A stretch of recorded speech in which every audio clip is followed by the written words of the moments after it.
Jæja, við ætlum bara að byrja. Velkomin, gott að sjá okkur. Eins og ég sagði áðan, þetta bæði tekið upp á Stray.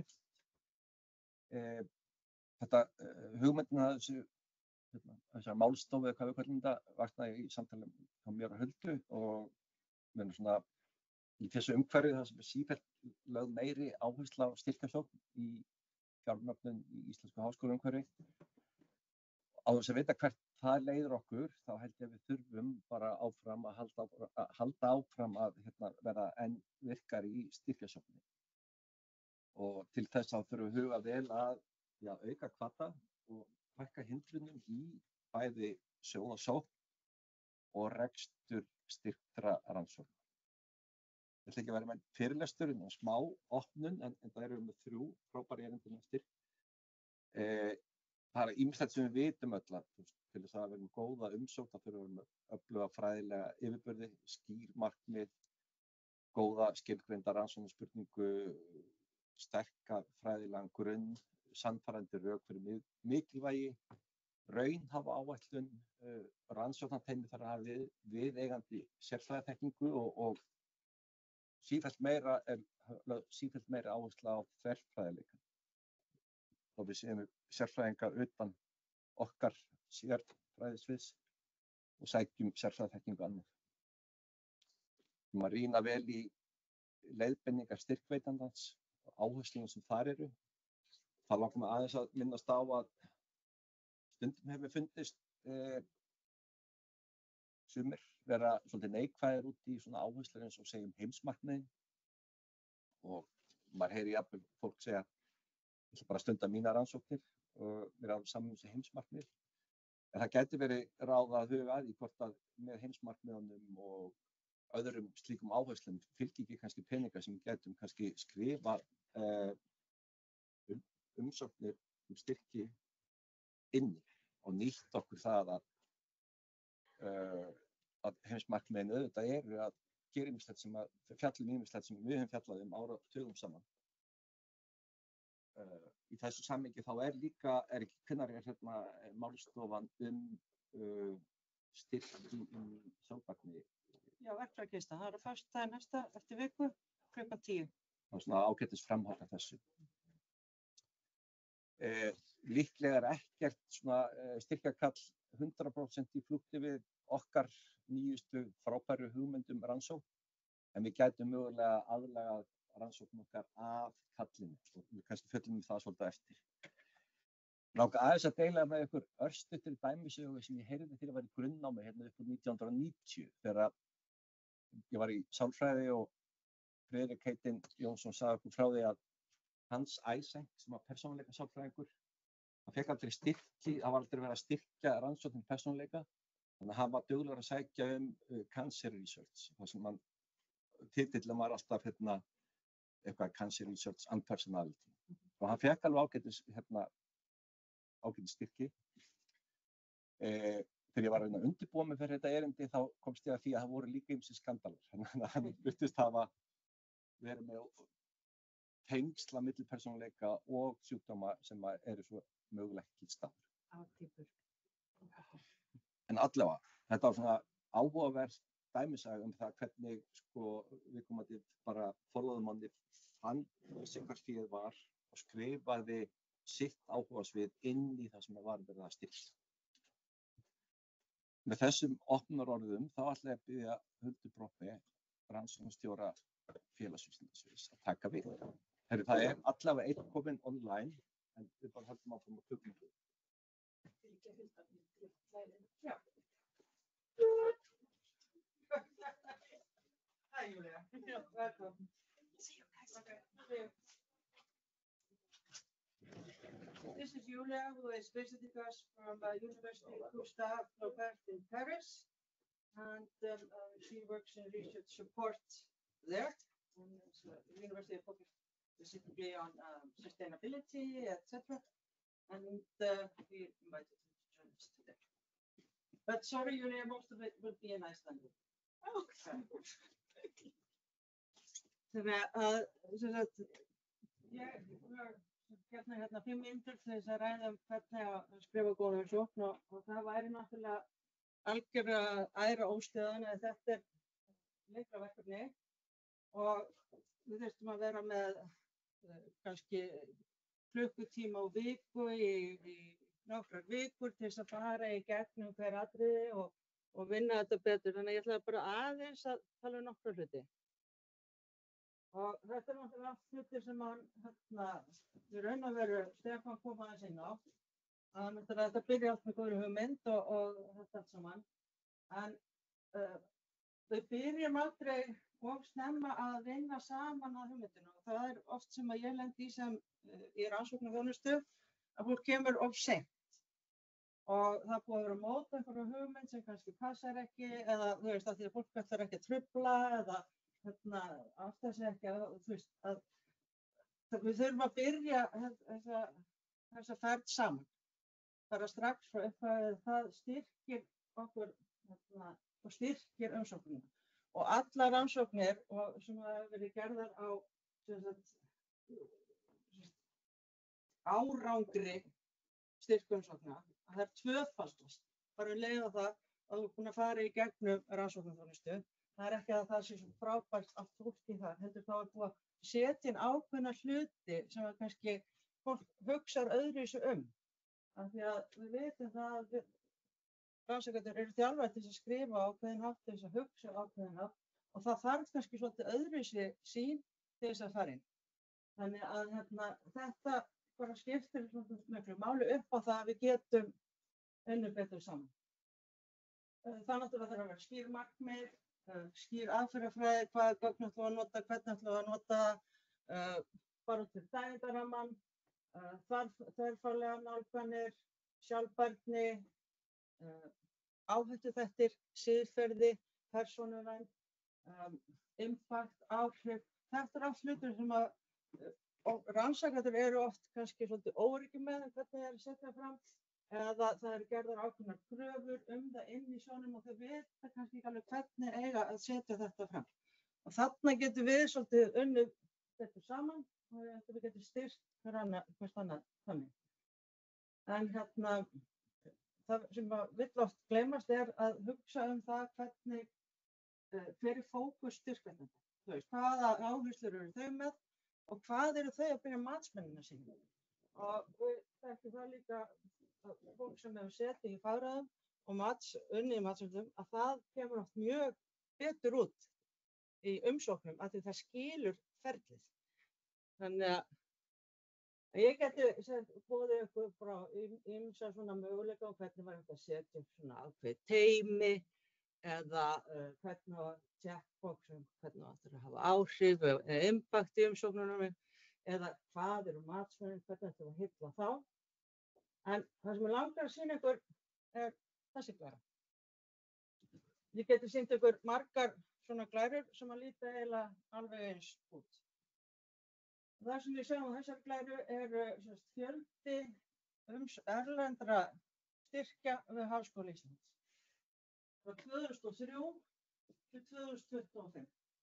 Þetta skýrsla sem verið að taka saman núna hjá Vísinda- og nýsköpunarsviði og við sjáum það að þessum 14 árum þá fáum við 156 styrki við háskólann. Á síðustu 7 árum 288 styrki. Þetta eru erlendi styrki.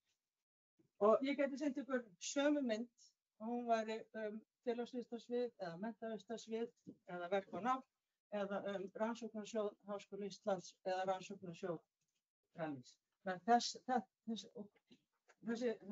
þróun er eins. Og hvað er að gerast hérna? Við sjáum hérna, kringum 2010-2012, að hér er bara að byggja upp meiri stuðning við rannsóknir.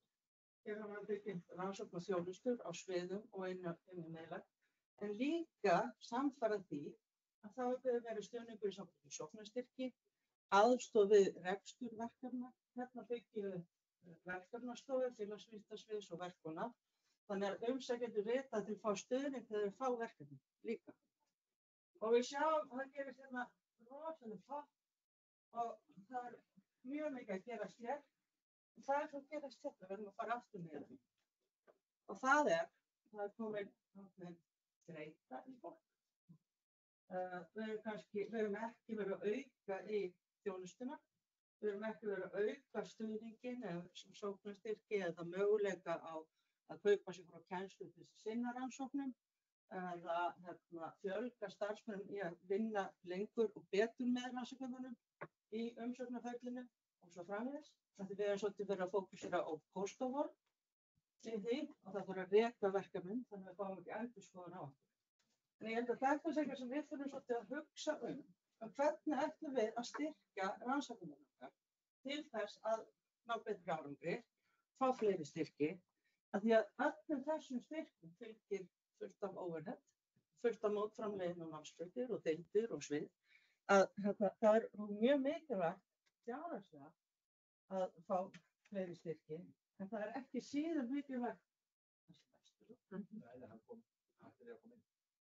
ekki síður mikilvægt faglega, af því að við sjáum það til dæmis í Noregi, að þeir gerðu rannsókn á tilvísunum og áhrifum rannsókna á Research Council Norway eða Horizon.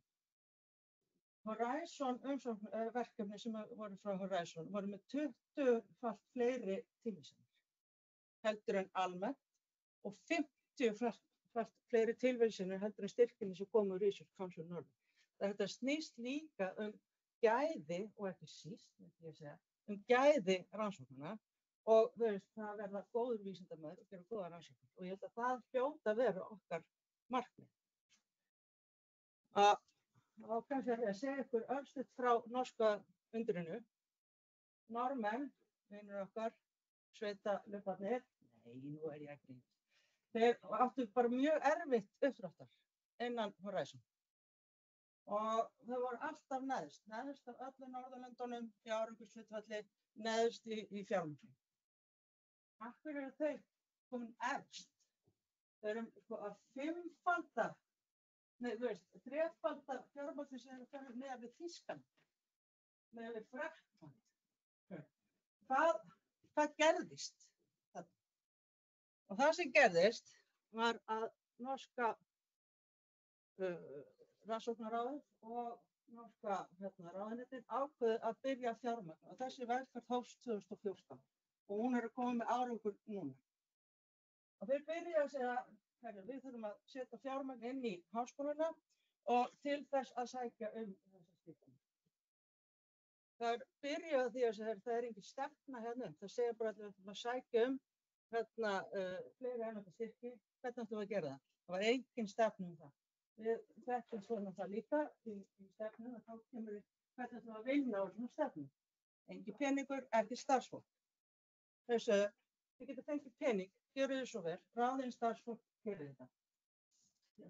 Þróa markmið stofnunar. Þau fóru að forgangsraða hvar Norðmenn væru góðir og setja auki fjármagn í þannig rannsóknir inn í sínum eigin rannsóknarsjóðum til þess að auka þessu inn í erlendu sjóðum. Þau voru í mikla herferð að byggja upp sérhæfingu og hjá rannsóknum og sérfræðingum í rannsóknum. Þau byggðu upp á ókeypis námskeið á Horizon Europe, ókeypis námskeið að byggja upp umsóknir bara aftur og aftur og aftur. Og lögðum pening inn á stofnunar til þess að ráða inn sérfræðinga í rannsóknarþjónustu og í raun og veru fóru þeir í að þrefalda stoðþjónustu við rannsóknendur og margfalda fjármagn inn í sóknarstyrki, kaup frá kennslu og þannig stuðning til þess að efla rannsóknir þannig að þeir gætu gert þetta. Þetta kostaði fullt af peningum, en þau sáu fram á það, alveg eins og við borgum marga milljarða til þess að vera inn í Horizon áætlun. Við borgum ekkert mikið minna heldur en við borgum í rannsóknarsjóð, fjármagn sem ríkið er að borga. Og þetta vill að fá þetta tilbaka. Og þetta kostaði okkur fullt af peningum, en mjög lítinn pening með við þá erum að fá tilbaka. Og þetta er eitthvað sem ég held að við þurfum að hugsa vel þegar við erum að vinna saman og móta hæfni í að skrifa góðar umsóknir. Að ekki hugsa bara hvernig við ætlum að reka verkefni, þannig að við lendum ekki í að endurskoðun með deild Evrópusambandsins komið til okkar, heldur í það fyrst og fremst hvernig ætlum að byggja upp góð vísindi.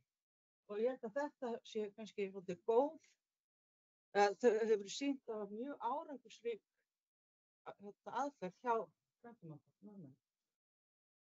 Og að því 5 mínútur mín eru löngu búnar, þá ætla ég bara að minna á svona fyrir utan þessa venjulegu starfsemi sem rannsóknarþjónusta er að vinna með. Það er mikið af Nordforsk umsóknarfrestum á þjóðinni. Það er náttúrulega rannsóknarsjóður Rannís 13. júní. Það er fullt af umsóknarfrestum og möguleikum. Við erum líka náttúrulega að gera upp verkefni og reka þau. En á föstudaginn þá erum við að gera tilraun sem við höfum verið að vinna með sjálfbærnistofnun. Og við ákveðum að hugsa það að gera þessa tilraun hér á sviðinu, að hugsa hvernig verður þetta búið til verkfærakistu til þess að leiðbeina og styðja rannsóknir í að hugsa og setja sjálfbærni inn í rannsóknarverkefnin og inn í styrkjar umsóknir.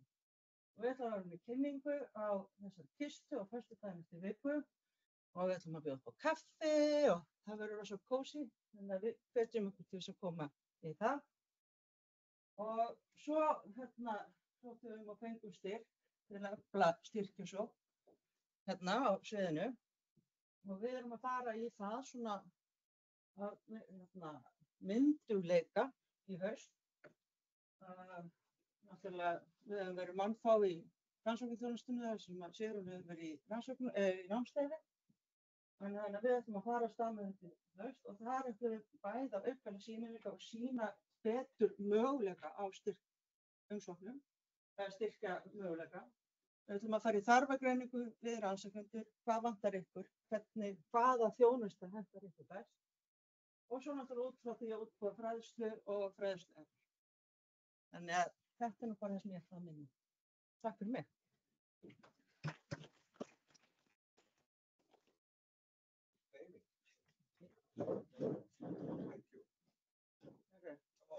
Okay. Will you take it down for me? Yes. Try. So thanks.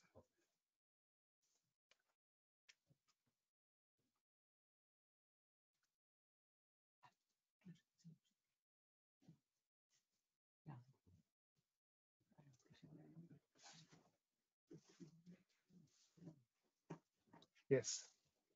So I apologize beforehand because some of you might have heard some of these points that I'm going to make before. I always try to bring a little bit of viewpoint, but I hope I'm not boring you. This is basically just my experiences so far from failures and successes in getting grants. Yeah, I thought I'd just share my own grant history with you and then just talk about some of the lessons that I personally learned. And this is always the usual disclaimer that that I showed earlier, but I think it's still very important. So it's not just one way to write good applications, and we should always not underestimate the role of good or bad luck. I mean, you just might be in a very competitive year and you have a super great application, but they were just tiny little better than your application. That doesn't mean that you did anything wrong; you were just unlucky. And of course, it's what we very often do is we get a successful application, we try to copy that application. That's always a good strategy, but of course it's also just quite okay to do your own thing and try to do something new, so you don't have to follow exactly in the footsteps of previous people. And of course it's also very important, all of these lessons. I mean, I'm a sociologist by training, so I apply for grants in the social sciences, but even within the social sciences there are very different traditions. And I had this discussion with Tina a little bit, just recently, where in sociology, for example, the country context is always very, very important. What are the what's the institutional embeddedness of whatever the processes are. It might be not quite as important in economics, also important, but it's maybe not, where you can publish with register data from Denmark all the time, whereas in sociology journals, they'll ask, okay, why Denmark? Why is that relevant for the rest of the world? So this is basically, I just, went to my CV, looked at the, my own grant history. These are just like the bigger grants that I got as a principal investigator, just very recently, the ERC grant, with about 300 million Icelandic krona, I just translated it, and it's like a smaller Spar Nord Foundation grant. Then a grant for Independent Research Fund Denmark, the Velux Foundation, also prestigious, and then a grant that I wrote together with my supervisor. So these are the biggest, grants that I wrote myself. But the point I'm trying to make here is this one. So I was lucky for the ERC grant. even for this postdoc grant, 2 tries. And this one, this is like an intervention study. That took me 3 tries, and I was actually really close to giving up. I don't think if I would have gotten the third, I wouldn't have gotten the third one. I think I would have just, okay, this is just not working out. And yeah, this by the way, I forgot, this was also the second try. And I mean, you probably are all aware of that, but it's quite normal to not get grants. It's probably more the default, that's happening. But of course, it can, sometimes pay off to be persistent. And of course, these are also failed applications that I haven't listed yet. So I tried twice for the Innovation Fund Denmark without success, and multiple other grants that didn't work out. So this is just, especially if you maybe try for the first time. I mean, we all know that from journal publications. It's always frustrating to get rejections, but again, it's probably more normal than anything else to not get through. Yeah, well, I mean, lessons that I learned from writing these applications and getting some successes, but also being rejected. I mean, I think probably the first lesson is the most important lesson. It's just find out as much as you can about the call. That is something I find a little bit difficult here in the Icelandic context, by the way. It's just there are some calls and you don't really know what this is about. What should I do? I think about the Danish context. The Danish RANIS is the Independent Research Fund. And you have the Velux Foundation, but then you also have the Innovation Fund Denmark. These are very different funding agencies, where the first 2 ones, they completely place emphasis on basic research. So maybe you should not say so much about the policy solutions. Maybe just, okay, this is interesting on its own account. Whereas the Innovation Fund Denmark, it's all about, okay, how can you use this, in practice? Maybe what are even the economic gains by implementing this solution? I mean, I found out that it's easier for me personally to write something about the first part, and somewhat more difficult, to translate whatever you find out into solutions. Maybe it comes also with the field, but this is really, really important. I think, and I've heard and experienced it, especially for those calls that emphasize the basic research, that they kind of get turned off if it's just too applied, the solution. There is something here. There are other foundations that you can get, where you can get money for these applied solutions that you develop. But here we want to fund basic research. Very important, of course, what kind of genre is typically demanded. Is it very scientific versus like broad, accessible language? And that, of course, very much is related to the next point: who's actually evaluating these proposals? And that's knowledge that's super relevant and sometimes difficult to get by. I mean, as if you paid attention on the previous slide, I tried twice to get a PhD application through here. It failed both times, and I don't really have a feel for who's actually evaluating the PhD proposals. Is it the disciplinary committee? What do they place value on? Maybe that's one explanation for why I haven't had success. And that's where, of course, people like Hilda come in, because she will probably be the most knowledgeable about this. And of course, but I mean, I think this first stage is a little bit like doing ethnographic fieldwork. Just kind of, okay, find out as much as you can. I mean, who are the people who have experience with this call? What do they like?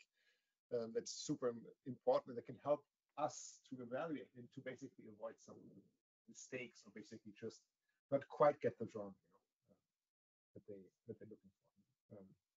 Maybe also an example from my own experience. So the way the Danish research, like the Danish Independent Research Fund, is organized, it's organized into panels. And I'm as a sociologists are clustered together with economists and political scientists. And also the political scientists in the Danish context are very, very quantitative, very positive, very hardcore methods. So the 2 failed applications that I showed you before, they were actually in the first time sent out to some economists. Eric Bettinger, that tells you something. So I come with my sociology application and got, I think, like a 4 out of the 7 for the score. And that's, I mean, if you want to have a chance, you need to be 6. Actually, you need to have a 7. And that I didn't know. I mean, I don't know if I would have known if I could have written an application so that he would have liked. But that's super relevant information. Actually, in the round that I got it, that was like a slightly different call, and that was just a pure sociology sort of reviewer panel. And I think I also really improved the application. But these factors matter. If you have to deal with this interdisciplinary panel, and these are the people, people working there was a randomized control trial that I did. People working with that are economists, and maybe also read their work, and cite that maybe. Obvious point, but still very important, Yes, and this is a point I've also made before. I mean, of course, try to get your spelling mistake, try to get your hand on as many successful applications as possible. And of course, we as a scientific community should also be generous in sharing our applications. But it might just be as important to get those applications that did not get the funding. That's I'm always saying it's like learning from the losers, or you don't want to just sample on the dependent variable, meaning I mean, you get 3 successful applications, they do something, and it's okay, I always have to do that. Maybe the 3 unsuccessful applications did exactly the same thing. Maybe that's not such a critical factor, having like an, I don't know, international advisory board member or whatever it is, and what I find most, what I find most beneficial is to talk to people who have both, maybe failed in the first round and talk to them, okay, what did they change? What do they feel like, improve their application to move forward? Yeah, and also that kind of is a continuation of my previous points. I mean, avoidable mistakes. You focus too much on application, or the other way around, too much on ground research if it calls more application. Something that I noticed a little bit in the Icelandic context, involving too many other senior scholars. I mean, I was involved in a call where a colleague, Icelandic colleague, like, okay, we have to get this and this and this. It's like 10 people on the application. I was like, why? I mean, who thinks that this? I mean, what are they going to do for this limited project? So one, of course, depending on the call, you should send that application on yourself as a PI sufficiently. That's very important for ERC. And then related to that, I mean, if you involve all the other people, I mean, they should have a clear defined role, so that's clear to the reviewers. Okay, I mean, this person is in that because he or she knows this particular method or is a particular expert in that area. Yeah, and the old, I mean, not being sufficiently ambitious or being unrealistically ambitious with what 20 peer-reviewed articles in 2 years or whatever that is. I mean, you need to find the right balance, and I always recommend, I mean, in case of doubt, maybe it's better to be slightly too ambitious as opposed to the other way around. So that's one has to strike the right balance, as I said, And then also, and of course, maybe that's it's not something I should make here, but more for like beginning PhD students this point. But being the first research study that does X in Iceland or Germany or Switzerland, that's typically not enough, right? So it's just, I mean, if there are 20 papers on this respective topic, but just not in Iceland, that will not get you the large level, large type of grant. But again, that also applies to any research paper. You kind of one needs to make a point. Why is that interesting and relevant, just beyond the fact that this has not been done in whatever, this in Iceland or anybody somewhere else. Yeah, I mean, this is the same point. I mean, scope of the project in case of doubt, rather go large. Methodology, I mean, obviously be innovative, match the state of the art, or go beyond it, And then there's always this, I understand, old versus new research focus. This is applied, let's say you have done research about the gender wage gap for many years, and now you're writing a proposal also, relating to, differences in, payment or wages for men and women. He's like, oh my God, I mean, I can't apply for this. I mean, people think I'm just always doing the same thing, but I wouldn't be too worried about this. It's always the quality of innovation research. The idea that matters, not too much. I mean, if you are knowledgeable in that field and you have something new research, that's what matters most. And I don't think it's so important to completely shift focus. Just as, okay, now I'm doing something completely new. I mean, you need to be knowledgeable in that, and the new research idea needs to be new. I don't think it's so important. And that's at least my opinion.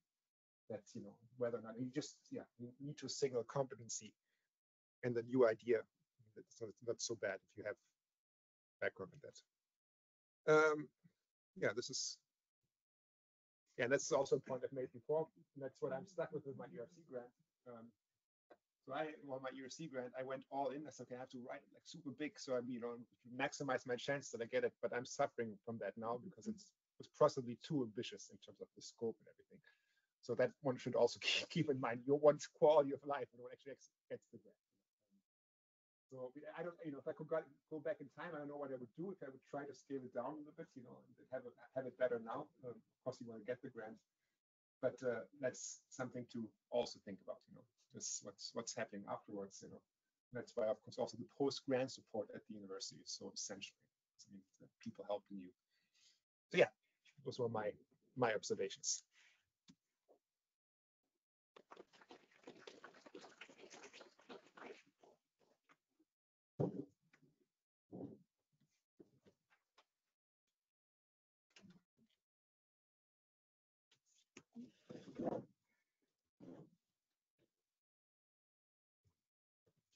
Jæja, takk fyrir að bjóða mér. Ég heiti Tinna Laufey Ásgeirsdóttir, ég held að þekki nú flesta hér inni. Svo ég segi nú eins mína sögu eins og David, þá hefur, það kannski, einhver leyti maður fenginn því að, mér hefur gengið ágætlega að fá úr mismunandi sjóðum, erlendum og innlendum og ég hef verið í ýmsum fagráðum, bæði erlendis og hérlendis og var formaður fagráðs í einhver ár og svona, en ég var eiginlega fyrsti punkturinn sem ég vildi koma til skila sá sami og David lagði mikla áherslu á að það sem kannski sést ekki og ég vil kannski sérstaklega leggja áherslu á því ég finn oft eitthvað svona vonleysi hjá fólki því að þetta svo glatað að fá þessi nei og allt það að sko sú mappa í tölvunni hjá Huldu sem óstyrktar umsóknir Tinnu Laufeyjar, hún tekur bara töluvert geymslupláss, skilur. Þannig að það bara, það aldrei ár sem ég sæki ekki með að minnsta kosti eina umsókn. Oft fleiri en eina. Þannig að ég bara sæki. Þannig að þetta þannig að það maður má alls ekki og ég meina það bara, ég held að það sé svoleiðis, ég meina, það ekki rétt hjá mig? Ég meina, auðvitað lærir maður að ég vera búin að gera þetta það rosalega lengi. Kannski eitthvað hærra árangurshlutfall hjá mér af því að ég búin að haga mínum málum svoleiðis áður og hef lært vonandi eitthvað á leiðinni. En það líka bara, ég búin að sækja alveg svakalega mikið og fá líka mörg nei og allt það. Þannig að fyrsti punkturinn sem ég setti bara svona bara það þarf bara að sækja. Miðið möguleiki og það versta sem gerist að maður sækja þannig. Nú ég til dæmis með þrjár styrktar umsóknir frá Rannís. Ég með verkefnastyrk á síðasta ári, ég með öndvegistyrk á öðru ári og síðan fékk ég núna síðast nýdoktorastyrk með nýdoktor sem að vinna hjá mér. En það náttúrulega hans nafni. Enginn af þessum kom í fyrstu sókn, sko. Þannig að, og nú þetta náttúrulega bara orðið þannig að það auðvitað líka eins og David var að segja, það auðvitað heppni að þú þarft að fá A1. Þannig að auðvitað fullt af góðum umsóknum sem maður bara fær ekki. Þannig að maður verður bara, og jafnvel þó maður fá ekki, A1 og ekki, menn þá bara sækir maður aftur og lærir af því og svo framvegis, sko. Þannig að, en ég var sem sagt í gær, þá, maðurinn minn líka í akademíu, hann prófessor í sagnfræði og honum hefur líka gengið ágætlega og ég sá hann í gær að ég var að fara að halda þetta erindi og það var einhver smá streituvaldur fyrir hann því honum fannst að ég ætti að vera búin með erindi, þannig að hann sagði, heyrðu, ég sendi þér hérna 16 punkta hvað það að tala og þessi punktar ég veit að þetta eins og sjónpróf það mjög mikilvægt að hefja undirbúning með góðum fyrirvara, helst að búa til hóp vísindamenn sem geta byrjað að ræða saman reglulega ári eða jafnvel 2 árum áður en ráðist í sjálfumsorggerðina. Leggja drög að verkefninu á undirbúningstímanum og gera tilraun til að skilgreina í hvað átt rannsókninni beinist, skilgreina einstaka verkþætti og úthluta þáttttakendum og þetta heldur svona áfram númer 5 þegar búið ákveða sækjum, þú þurfa að leiðtoga verkefni sem setjast niður í vinnubúðum og þannig að þetta allt svona, ég meina, ég náttúrulega bara horfði á hann og segi þú veist, ég myndi aldrei gera neitt af þessu sem ég gerir, þannig að þetta einhver leyti eins og David sagði, ég þarf þetta bara hver að einhverju marki að fljúga eins og hann fiðraður, sko. Og ef að ég hitti mig daginn fyrir umsóknarfrest, hlaupandi inn á skrifstofum hennar, þá ég í joggingala, ég ómáluð með tagli í hárinu og orkudrykk, skilurðu. Ég lít út eins og unglingur í lokaprófum. Þannig að það bara, mismunandi verklag og allir gerir þetta einhvern veginn með sínum hætti, en þetta alveg sagt, ég meina hann oft eins og kerfisvilluprófari á rannískerfið, af því að það enginn byrjar að setja inn og þá þegar það hérna í budgetinu, það reiknar ekki út samtöluna rétt og eitthvað svona, skilur. Þannig að þetta bara mjög mismunandi auðvitað. Já, efna strax til happy hour. Já, ég veit að maður búin að fá. En ég finnst það bara, mikilvægt að þetta þarf náttúrulega að vera gaman þegar maður fær síðan styrkinn, sko. Þannig að en sko hér fyrst læra með svona smá selvfölul í þeir, af því að þið vitið í rauninni þetta fagleg einkenni. Auðvitað þarf eitthvað skýra rannsóknarspurningu í samræmi við markmið sjóðsins og það þarf skýrt vísindalegt og hugsanlega hagnýtt framlag ef að sjóðurinn þannig. Þannig að maður þarf alveg verið með skýrt okkur, hér opin hýpótesa í litteratúrnum sem að ég í einstökum aðstöðum til að bregða birtu á út af A, B og C. Auðvitað þarf það að vera skýrt alveg eins og að það ætla að skrifa góða grein í tímarit. Þannig að þetta er náttúrulega bara key, sko. En svo þarf að vera vel rökstudd aðferðafræði, en hérna sett í rauðu af því að þetta eru mistök sem ég sé oft gerð og hef sjálf gert þegar ég var að byrja, þegar ég var að skrifa mína fyrstu postdoc umsókn. Sko þetta þarf að vera vel rökstudd aðferðafræði. Þetta þarf að vera topp aðferðafræði sem sýnir að þú skilur alveg hvernig þetta er gert á besta hátt í faginu, en hún er miklu almennar framsett enn í vísindagrein. Hún er miklu almennar framsett. Það er ekki, í fyrsta, ég hefði alveg getað tekið skjáskot úr fyrstu postdoc umsókninni minna, því að þar var ég alveg í hagfræði mjög mikið af formúlum í vísindagreinum. Ég var alveg með fullt af formúlum í aðferðafræðikaflanum. Það er bara, maður er bara tókst, bara strax þar. Þannig að maður skrifar þetta með miklu almennar hætta, því að maður þarf að skrifa þetta bæði fyrir sérfræðingarna sem eru ytri matsmenn og aðilana í fagráðinu sem eru oft ekki endilega á manns eigin fræðasvið. Þannig að þess vegna setti ég þetta í rautt af því að þetta er svona sem er aðeins öðruvísi heldur en í vísindagrein. Og þetta er raunhæf og vel útfærð framkvæmdaáætlun og síðan er annað skýr og samfærandi sögð saga. Auðvitað þarf maður það líka í vísindagrein, en ég myndi segja að þetta sé líka meira, það er meiri áhersla á þetta í vísindaumsókn heldur en í grein. Af því að þú ert að pitcha hugmynd sem er aðeins öðruvísi heldur en í vísindagrein þar sem þú ert svo mikið í detailunum, af því að þar ertu loksins að sýna að þú sért búin að snúa velta við hverjum steini, þú ert að vona að sé ekki að þessu tímariti ykkur verðlaun hægt að fá fyrir lengsta viðaukann, af því að þú ert alveg bara með 50 töflur búin að gera þetta á allan hátt, þetta er miklu meira að pitcha hugmynd hér.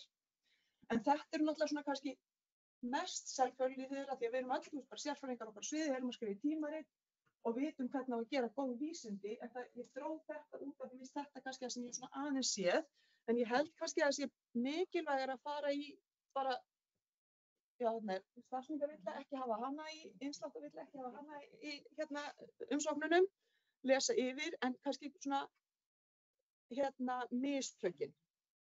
Sko, ef það er óskýr eða óskipulögð umsókn, af því að það er mjög gagnlegt að vera í fagráði, ég mæli með því, en ef þið eru einhvern tímann í fagráði þá finnir það.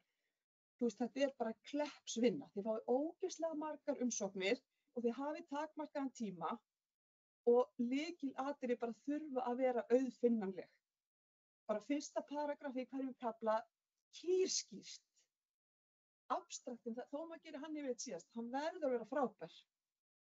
Þannig að þið verðið að, ég myndi alltaf lesa umsóknir yfir að lokum eða fara yfir hana með augum þess sem er að fara mjög hratt yfir hana. Og síðan þurfið þið líka eins og ytri matsmennir, þeir eru sérfræðingar og þeir skoða hana í þaula, er mín reynsla miklu meira. Þannig að þið þurfið að skrifa hana þannig að það sé bæði miklu sérfræðingar á sviðinu og aðrir í fagráði sem að finnst umsóknin frábær. Og þannig að maður þarf að setja sig mjög í stellingar þeirra sem fá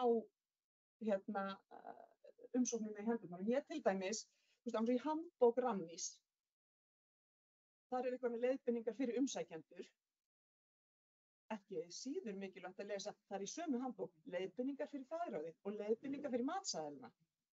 Þeir fá skilaboð hvernig þeir eiga að lesa þetta. Og það er náttúrulega bara rosalega, þið þurfið bara, maður þarf bara að skrifa þetta bara þráðbeint upp í kjaftinu eins og fólki sem er að lesa. Það er bara markmiðið.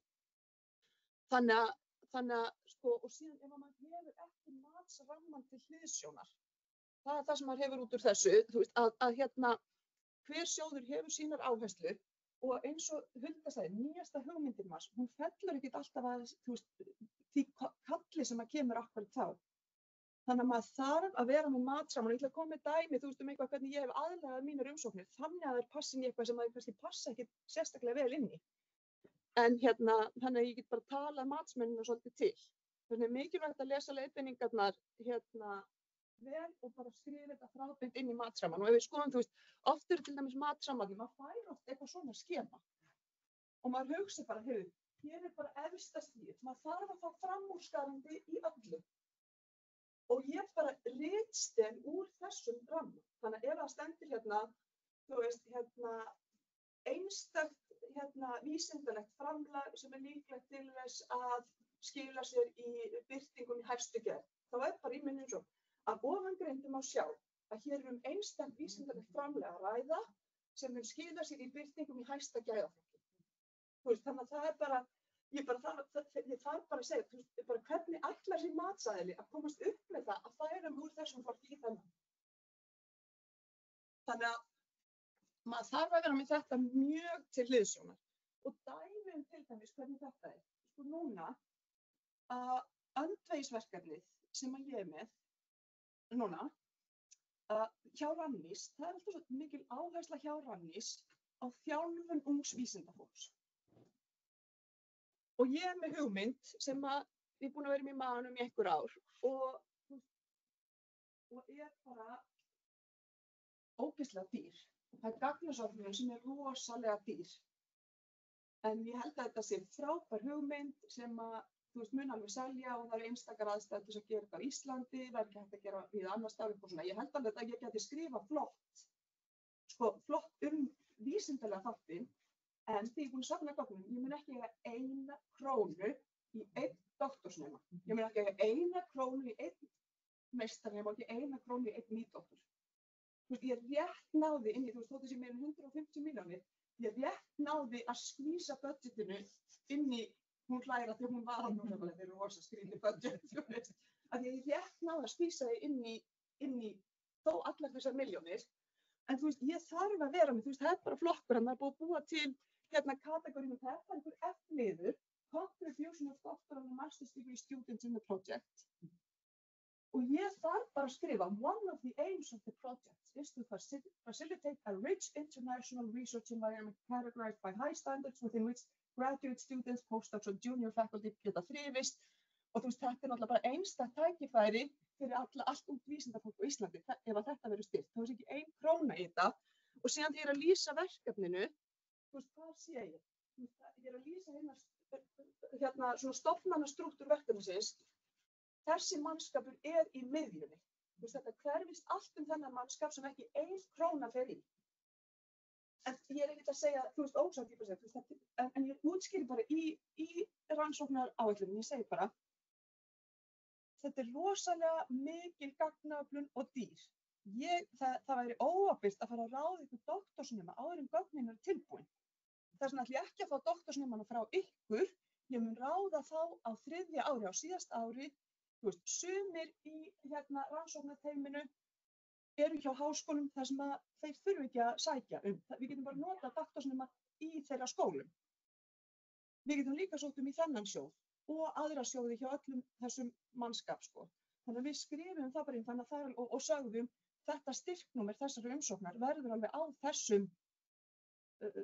á verkum þessa fólks. Þau eru hluti af verkefninu. En það er bara gögnin verða ekki tilbúin fyrir það og þess vegna bara verkþáttur á síðasta ári að fjármagna og fá og ráða doktorsnema og allt það. Þannig að maður getur alveg, en ef ég hefði bara verið að hugsa hvað ég væri með frábæra hugmynd og skrifa þetta bara hvað ég ætlaði að gera eins og mér fannst maður frábæra, ekki verið með matsraman, þá hefði ég bara fengið bara mjög lágt í þessum hluta. Þannig ég gat alveg, maður getur alveg maður með matsaman til hliðar og síðan er það sama, það skiptir náttúrulega rosalega miklu máli að rannsóknarteymið sé gott. Og þar segi ég sama á David, það sem að skiptir gríðarlegu máli þegar maður er að velja í rannsóknarteymið er að fylla upp í göt eigin þekkingar. Hlúa einhverjum, mannskaparna inn að því að það sé svo ótrúlega gott að þetta sé svo víðtækt og eitthvað. Af því að mér finnst, það sem er miklu erfiðara heldur en að finnst mér fá þessa styrki er að reka svona styrk. Og ef maður er með einhvern rosalegan hóp, allir þurfa að fá sitt. Þú þarft að managera þetta allt. Það er mjög erfitt að reka þetta með einhverjum fullt af mannskap sem að þú hefur ekki beint hlutverk fyrir en finnst að þau vilji fá sitt út úr þessu. Þannig að maður verður að velja vel inn í þetta og fylla upp í götin, eftir reynslu og hæfni og svona, og bara hugsa hvað getur matsmaður sagt að sé vanti hérna upp á og þá bæði við vísindalega en líka styrklega.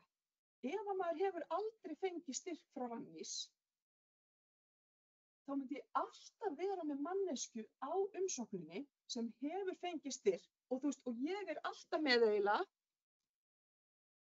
þú veist, hérna, þetta bara komst ekki meira fyrir að ég ætla að sjá það, þú veist, hver einasti aðili hérna og ég segi hvert hlutverk allra og ef að PI-in hefur ekki sótt áður, þá einhver sem að ég segi, þessi einstaklingur hefur fengið svona marga styrki úr hérna Rannsóknasjóði Íslands og hefur það hlutverk meðal annars, það þarf að vera eitthvað vísindalegt hlutverk líka, hann með einhver, þú veist, það nennir einhvern að vera sem einhver, þú veist, bara bjúrókrati í þessu, en þessi aðili hefur það hlutverk að aðstoða PI-in við að reka verkefnið og skrifa framvinduskýrslur og sjá til þess að tímaáætlun haldi og allt það. Þannig að þetta bæði, þú veist, það bara að maður þarf að, þannig að þetta hérna verkefni, þetta síðasta, rannsóknarteymið, það myndi ég hugsa sem þú, hvernig maður í svona svolítið tryggingaleik. Maður að tryggja sig fyrir, maður að taka fyrir alla leka. Og þar finnst mér líka ágætt dæmi þetta öndvegisverkefni mig, af því að þetta á sviði, þetta á rannsóknarsviði sem að, þú veist, einhverju myndi hafa sagt að byrju alltaf til að fara að sækja tilraunahagfræði. Af því að þetta ekki að því sem að mitt aðal rannsóknarsvið. Þetta rannsóknarsvið sem hefur verið svona til hliðar og svona meira svona hobby hjá mér. Ég hafði mikið áhuga á þess að ég kom heim, en séðan bara litlar aðstæður fyrir þetta hér, þú veist, það engar svona tilraunastofur hér eins og víða erlendis í háskólum svona, þannig að það ekkert lab og það ekkert skilur upp. Þannig að ég sótti einhverja eina 2007 umsókn sem að, hérna, þú veist, það var einmitt kvartað undan aðstöðu sem að, þú veist, infrastruktúr fyrir þetta og eitthvað svona, þannig að þá gerði ég það bara eftir og hef skrifað mjög fáar svona greinar og ekki í bestu tímarit.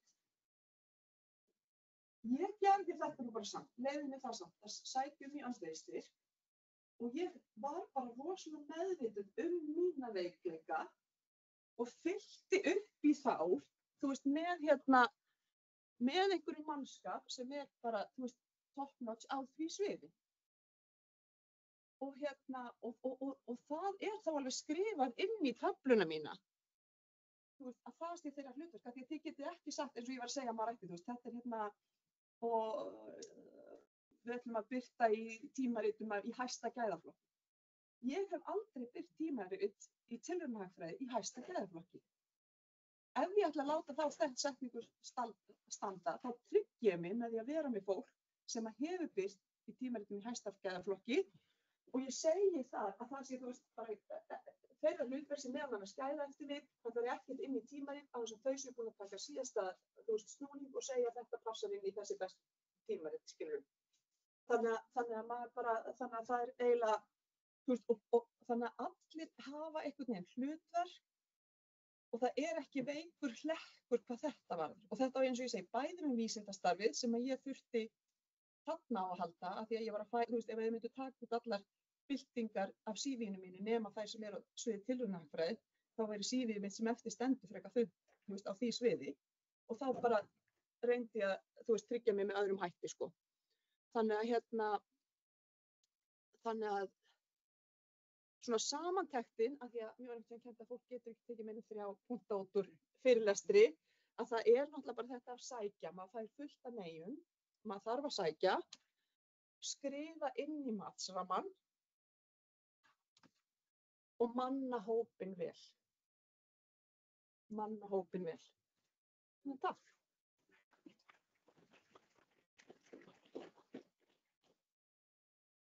Ekstra betur en þetta. Já, það veikir allt betur. Frábær erindi. Takk kærlega fyrir þetta. Ég geri einhvern veginn svona ráð fyrir að séu góðar spurningar í loftinu. Það nokkrir á online.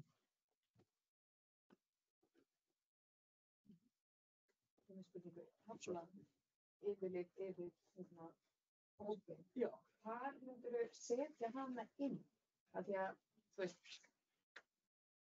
já, sko, ég held að í Rannís ekki einhver krís, það eiginlega flokkur sem heimið.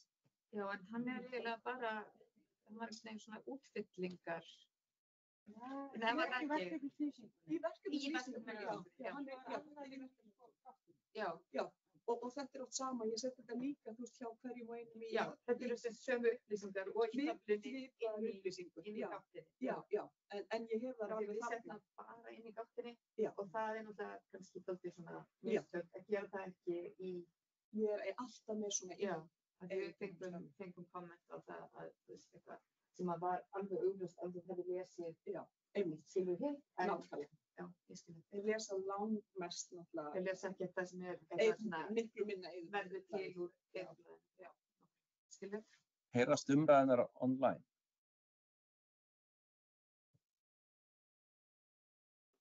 Það er ekki kvartað ef hann hef ekki heyrt hvað sé neitt. David?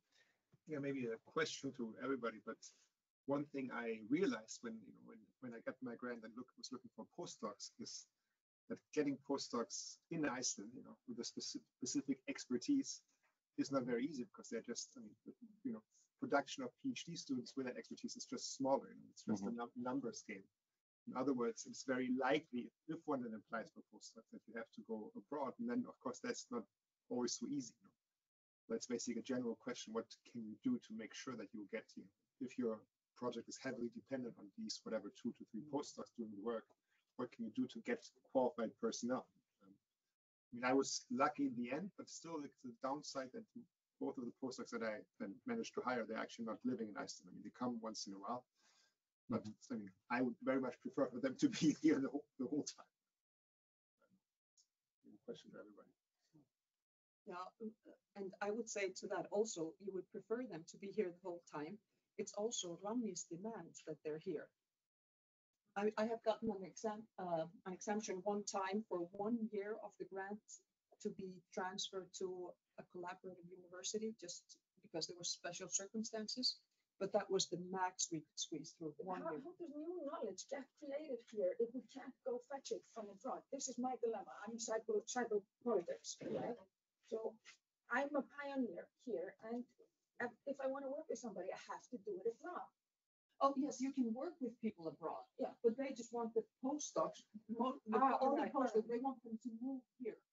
So other postdocs that I've had I've hired other people from abroad, and they have moved to Iceland because they're supposed to be working here. So they're yes, and pay taxes here and live here and be a part of the academic community here.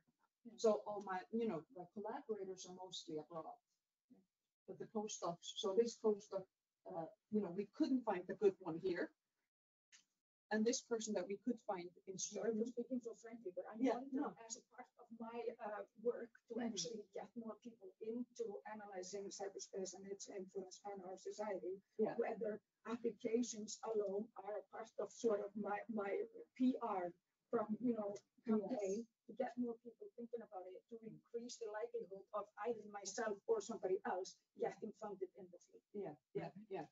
So basically, they can be abroad, but they have to move generally to Iceland.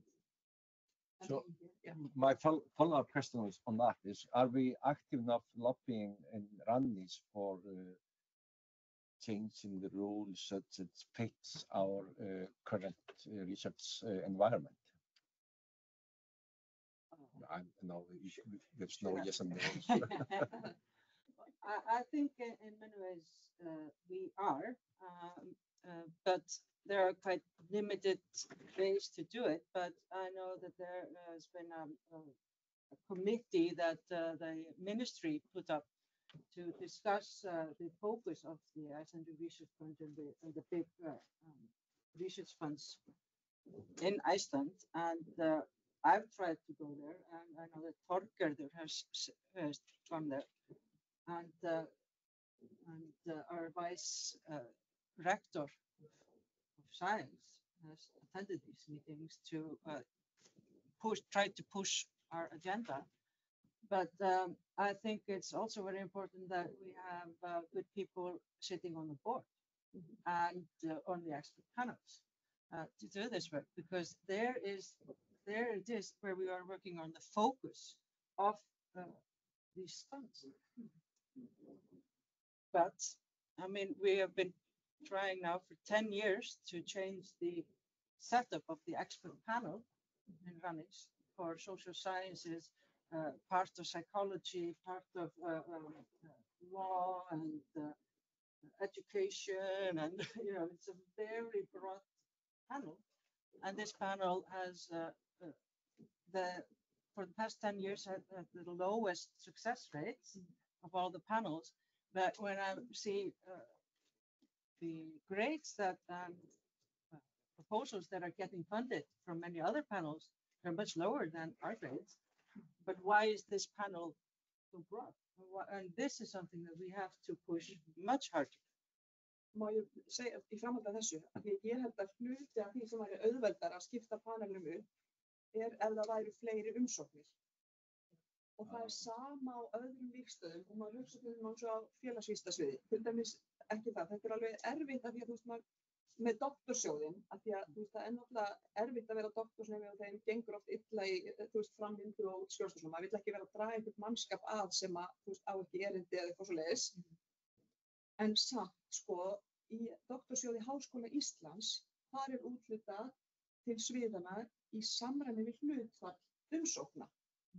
Og það fer bara næst í helmingurinn á verk og nátt, af því að þeir sækja langt mest. Þannig að við fáum miklu færri umsóknir á félagsvísindasviði, af því að við sendum miklu minna. I'm going to stop the recording now.